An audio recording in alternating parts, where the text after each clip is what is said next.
Shfrytëzojeni këtë mirësi të madhe, duan, lutjen, edhe fal me Zotin tënë edhe thuaj, o Zoti im, o Allah, unë kam nevojë për këtë punë, për këtë punë. O Allah, o Zoti im, o ti që e lehtëson jetën tonë, o ti që na përmirëson gjendjen tonë, lehtësama dhe përmirësama gjendjen time. Kam nevojë për këtë o Zot. Fal me Zotin tënë gjuhën shqipe, në gjuhën amtare, sepse ai e din më mirë se sa ti gjuhën shqipe. Dhe kërko çfarë të kesh nevojë. Drejtohu i për ullën, i përgjëruar e jo mendje madh, edhe mburavec.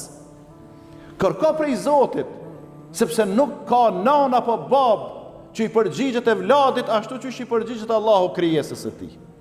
Nuk ka krijesë më të mëshirshme për njeriu se sa që është Allahu krijuesi i mëshirshëm.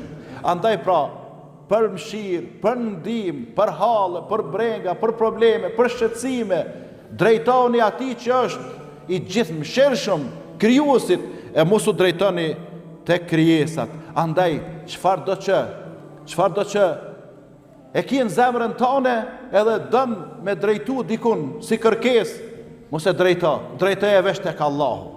Drejtoje tek Allahu, tek ai i cili përgjigjet ashtu siç ju ka përgjigjur pejgamberëve të dashurve të tij.